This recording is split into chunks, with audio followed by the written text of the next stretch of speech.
It's about this Apush 1.5, folks. Let me see if I can get the thing right.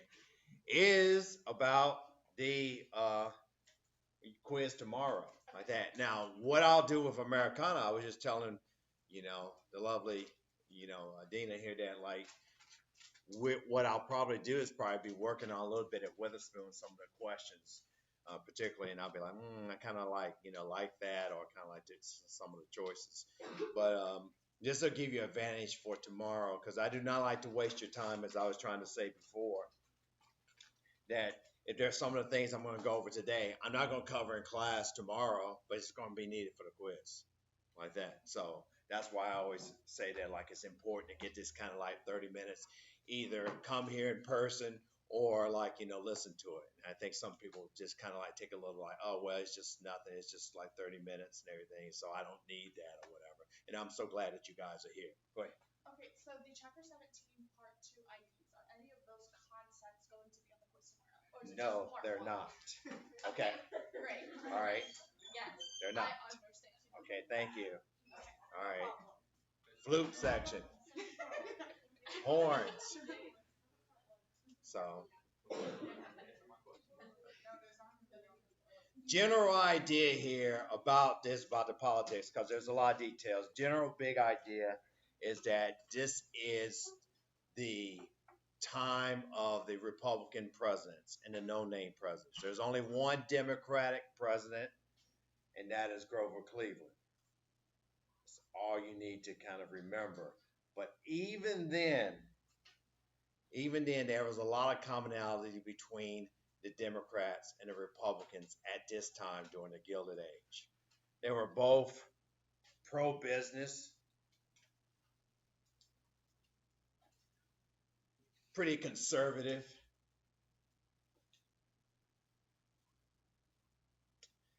They want a sound currency.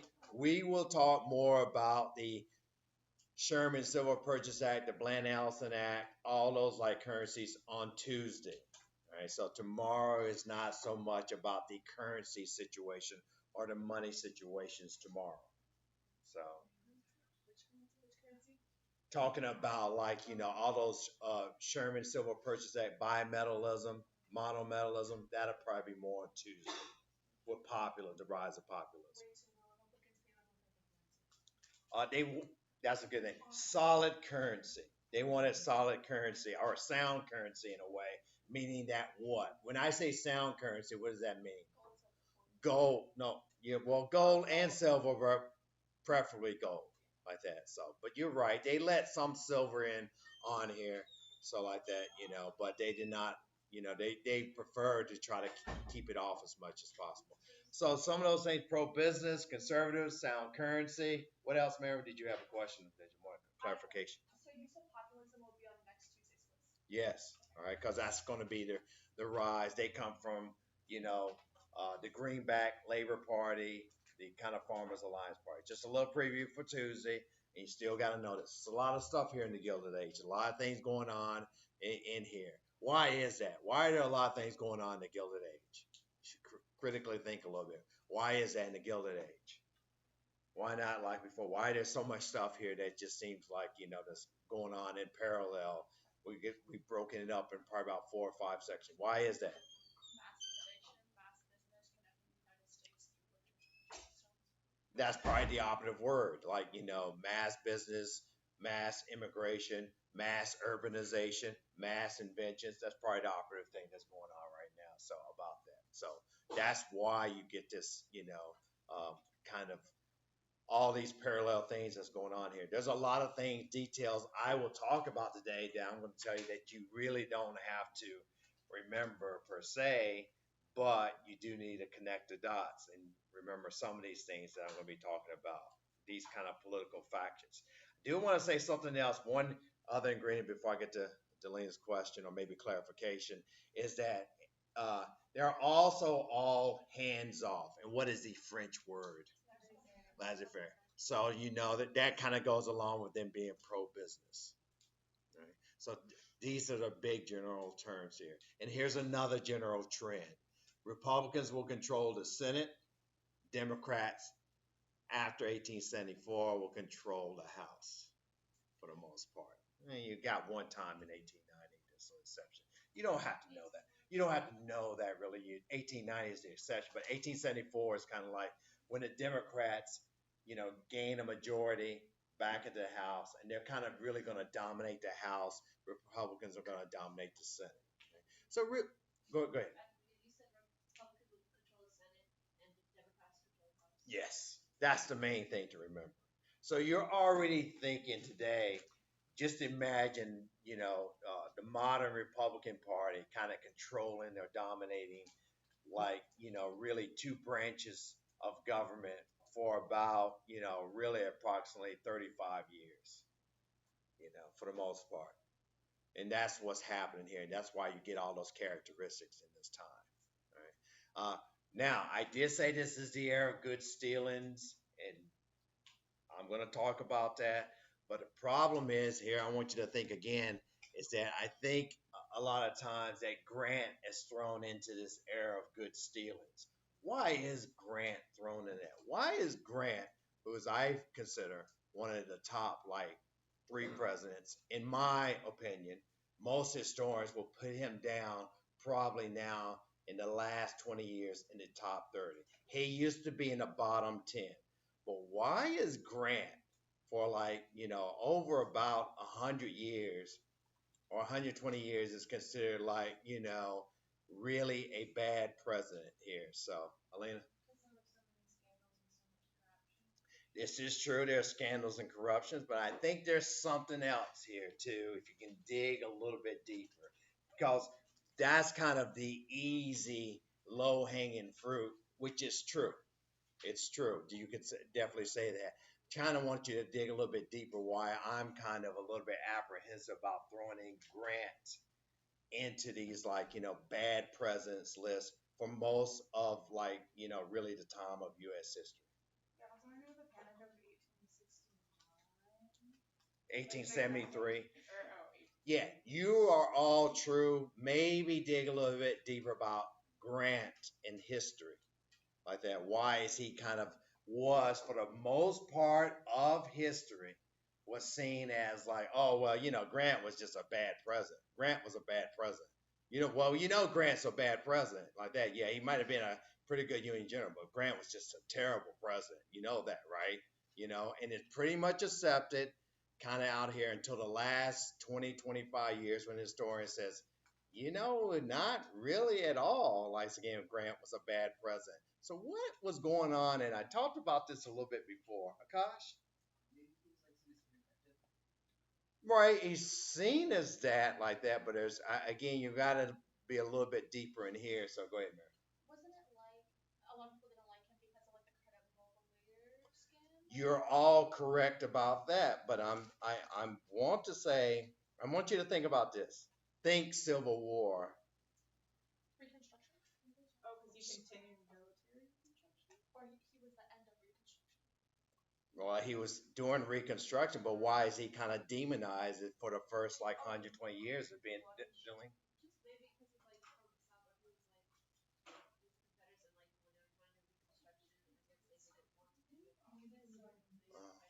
Well, I'm going to get to the point. I mean, because I want to continue on here, but this is my major point about Grant. It's what I said before, and you might could have this tomorrow because I think it's so important because the Confederates and the Lost Cause. They said they want to demonize President Grant as being this kind of corrupt fool. Because I'm going to tell you something, all right, about him and the Reconstruction. He convicted over him and his like presidency 55% of like violence made by the Klan. And for around like really 1870 to 1874, that's amazing. That's really like almost unheard of in that time.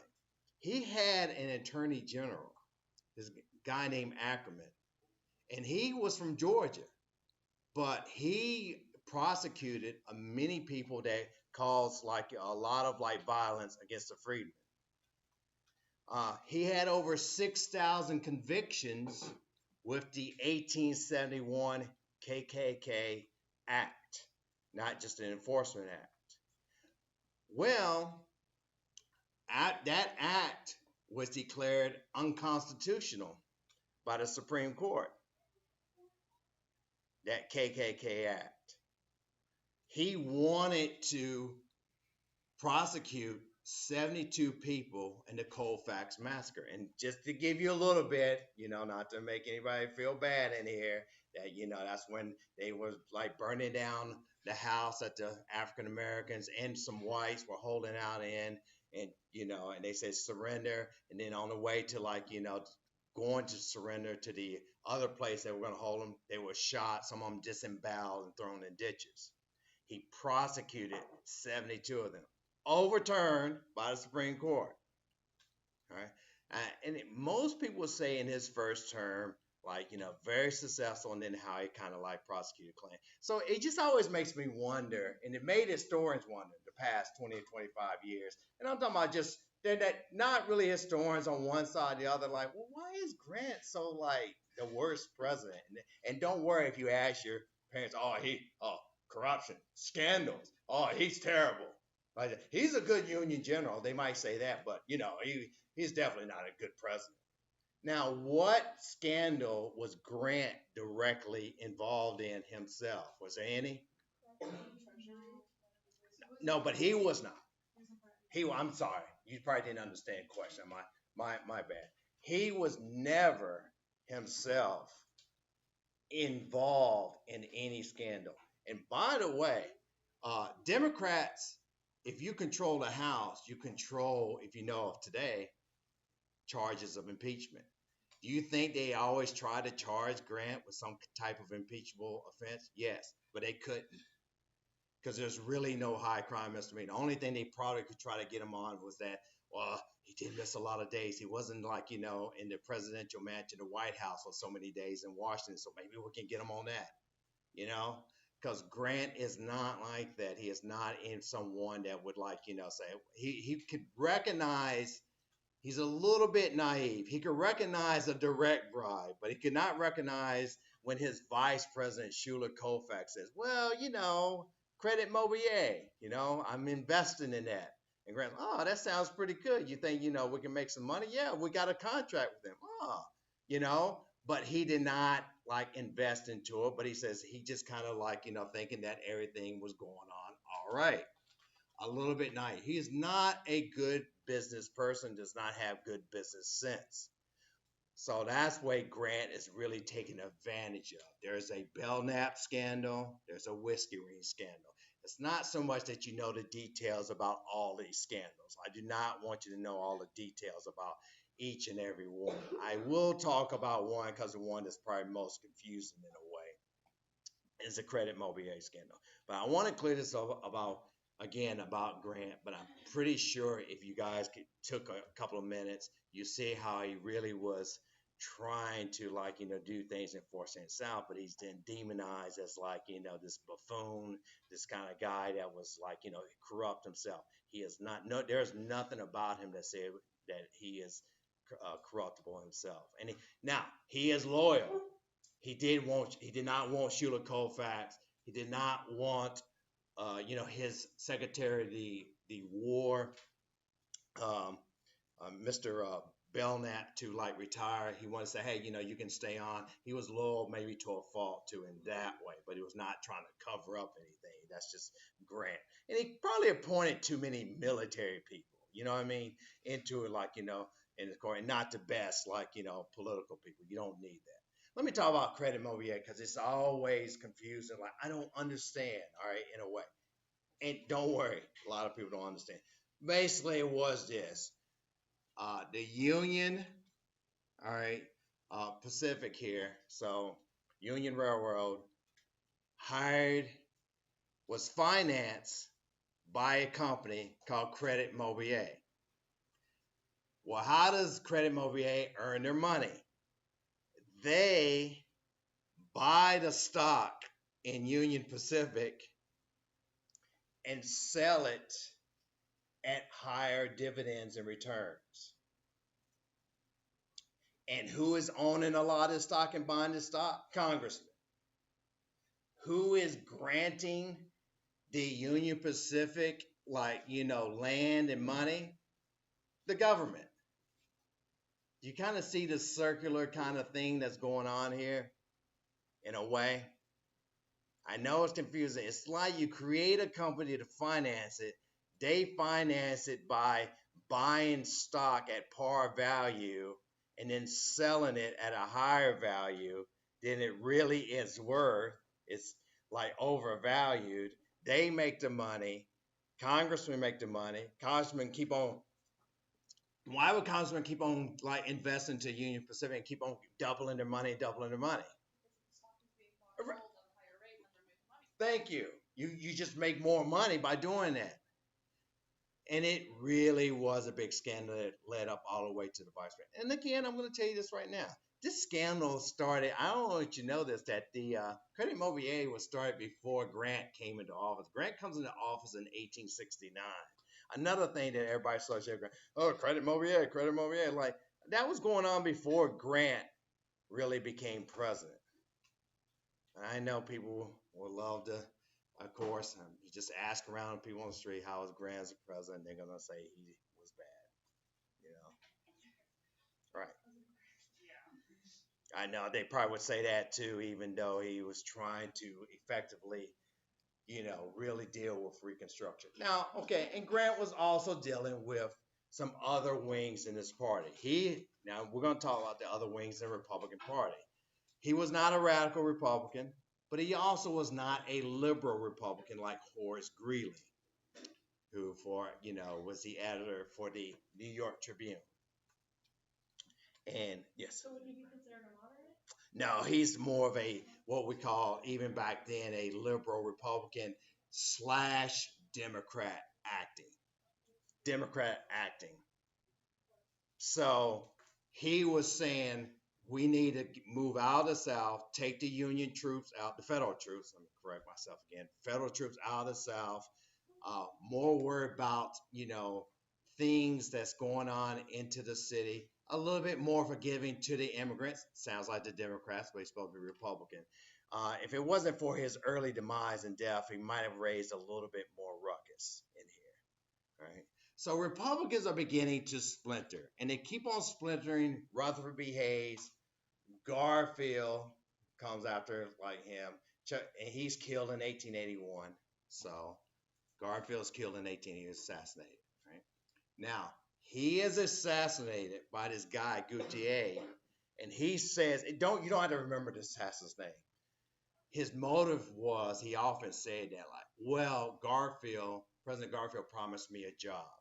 All right. And this is a word you need to know for tomorrow. This is called patronage. People were expecting, kind of like the spoil system, jobs for supporting, people to get into office, particularly presidents. So he is shot. Chester A. Arthur, who wants to kind of reform, maybe the government, in 1883 helps push through Chester A. Arthur. And again, these presidents, if you forget their names, it's no really big whoop in that way if you know what's going on in a way about like skin. What I'm going to say next. The next thing is more important than almost Chester. The Pendleton Civil Service Act. All right, Pendleton Civil Service Act, 1883. What does that do? It means that no longer patronage or favors you're going to to get your position. It's on based on merit. You're going to take an exam for this federal position. Yes, on merit. Yeah, you have to have certain qualifications. You take a test to pass this exam. Civil service exams, what we have today for police, firemen, and those things. What would happen? You guys just don't understand. This is a time when you have like people like hey, well, what are you? Well, I am the kind of tariff collector at like New York City Harbor. But you're not only making your salary, you're making something else too. You're making the other money that comes with that, the payoffs and all the bribes too, is a favorite position to get that. And they says to stop that for people getting these favorite positions, we'll have the Pendleton Civil Service Act. Yes. Okay, Sure. so did you say that Chester Arthur Yes. supported patronage or wanted to get rid of No, no, they was wants to get rid of it. Okay, like that. Now it is surprising because what you're going to see in some slides are three divisions of the Republican Party that is confusing. Because most people thought Chester A. Arthur was a stalwart. A stalwart was a person who supported before Grant to run a third term, patronage,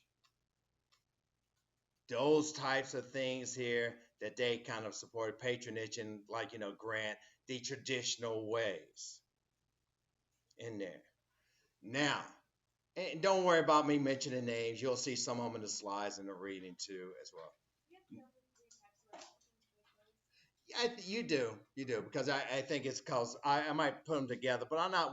There won't be really a question too much to distinguish the three, parts in here, unless it's pretty clear like that and everything. Because the words are pretty self-explanatory. Stalwarts, half breeds.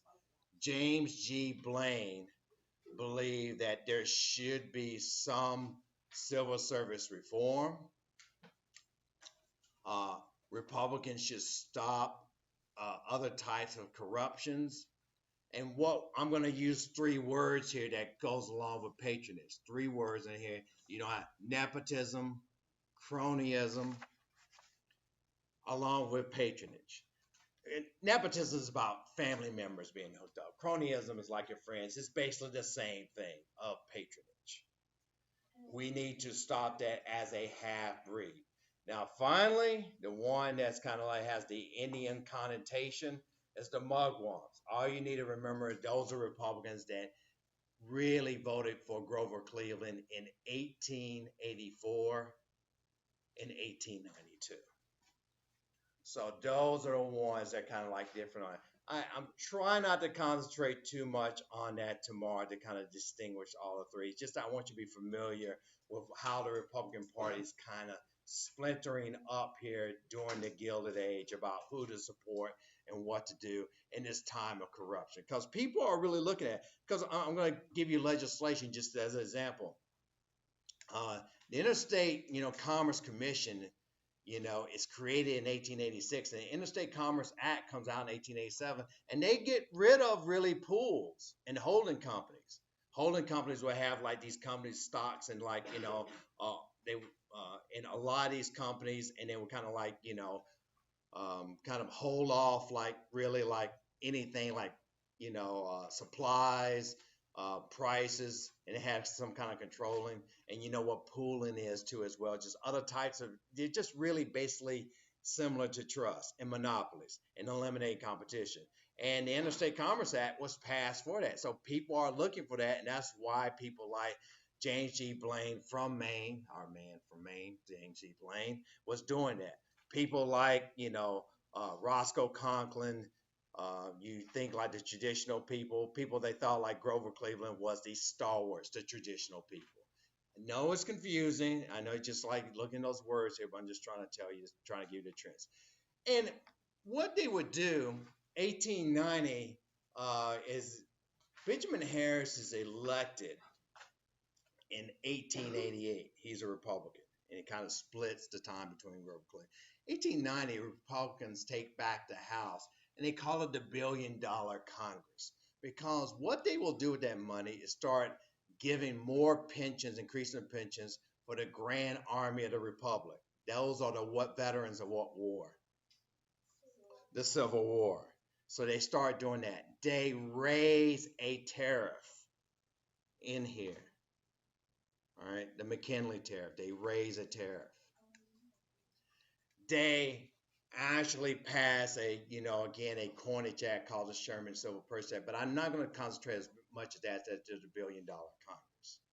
All right, and why they're labeled because of this kind of like seemingly a corrupt Congress that's going on paid off by money.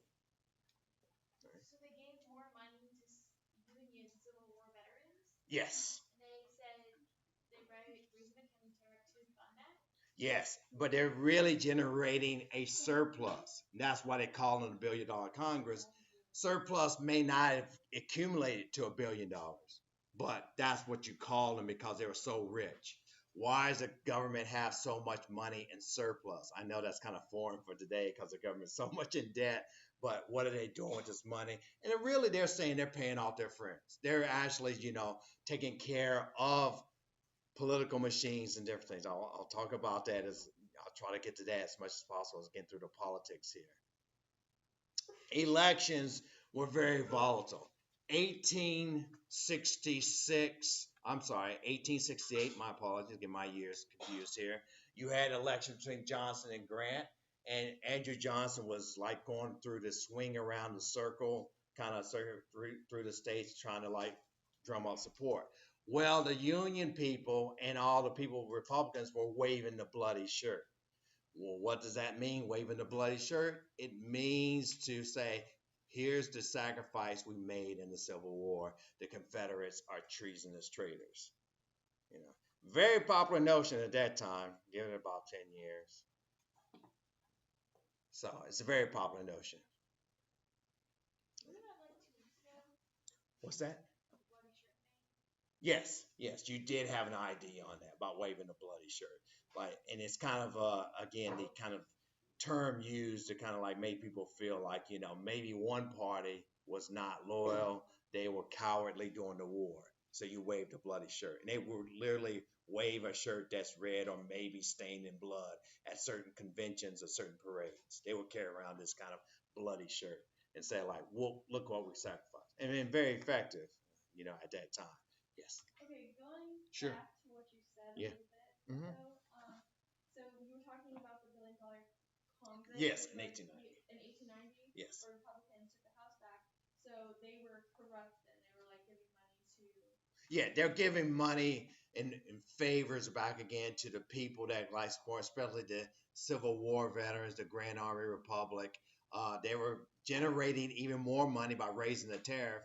And you know who that favors? It favors businesses up in the north. It favors businesses who are their supporters. So it looks like they were again just kind of enriching their own selves, self-serving, and not looking out for the whole of the country. So who won that election?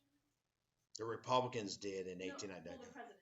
The president in 1888 was Benjamin Harrison. Okay, and then. And he doesn't become president until 1889. And there's always an election in Congress every 2 years. All right. So you always have like Congress turning over. Not all the senators, but a third of the senators. Sorry to go into a little So, civics. in relation to Chester Arthur becoming Yeah. president, was that before or after? That's before because he comes in 1881 when James Garfield is shot. Okay. All right, So- you don't. Yeah, I know you're just trying to get the time right, like the president. So Chester Arthur was president, and he wanted to get rid of patronage. Right. And then Benjamin Harris comes into office. And he No, yeah, okay. Garfield. Hey, Well, yeah, but I'm like just jumping. yeah. But and then when Benjamin Harris comes into office, he brings patronage. Somewhat back. It does seem like he's getting this old ways back. All right, so. And this is why, looking into Tuesday, populism is going to start rising in the 1890s because people are saying, hey, you can't trust the Republican Party like that for sure. Maybe you can't even trust the Democratic Party until the Democratic Party start embracing the populists. We'll get on that on Tuesday. I want to tell you about the 1884 election, though, in a way. You got Chester A. Arthur versus Grover Cleveland. And that could be a little bit nasty election, too, as well. Well, actually, not Chester A. Arthur. Really, it doesn't matter about his opponent, but there's a Republican opponent, James G. Blaine, and they would say things like, well, all the Democrats, if you want to vote for Democrat, you're voting for rum, Romanism, and rebellion. Can anybody explain what those three imply if you're voting for Democrat? You're voting for rum, Romanism, and rebellion. There's a lot of things that's implied there that can help you kind of study this time. No, not really for that. Yes. Isn't that some boy of the immigrants? Yes. Which immigrants? Irish. Someone the Irish. Because what's the second R? Romanism. Yeah, I understand that. The Catholics. So, and this is how political machines, and I'll talk more about political machines tomorrow, I promise, in class, because when we see parts of gangs in New York here, that in rebellion, meaning that these inferior immigrants are coming in. If you want to vote for a Democrat, then that's what you're voting for. It's Ron Robinism and rebellion. So, and then they even had things like, Grover Cleveland, father of this child. They like, they would, people would like bring stunt babies there to the election and say, Mom, Mom, where's Pa? Like again, so he's supposed to have fathered a kid out of wedlock. And I found out later he did. Like again, so in Buffalo. But anyway, so that kind of gives you a kind of temperature of the politics. I want to get you out of here. Just hang on. Let me close the loop here a little bit about all the politics. Is there any other kind of like questions? You see the trends here of this corruption, air of good stealings. There's scandals under Grant, but that's not really involves Grant himself. Republicans, conservative, pro business. All right, sound currency. They're conservative and more of a laissez-faire attitude. They both really Grover Cleveland. You can hardly tell that he's a Democrat. All right, really in a way, because but the South will vote for him. I'm telling you, the South is just so solidly Democratic. They will vote for like really, they're going to vote for a Catholic in 1928 with Alfred Smith. They will vote for a Catholic. I know that, and I'm telling you, that's very foreign for a Democrat for them. But they're just so solidly because there's so much against the Republicans. They must vote Democrat. It's so solid. Yes. So Democrats, did they didn't like immigrants, right? No, the Democrats.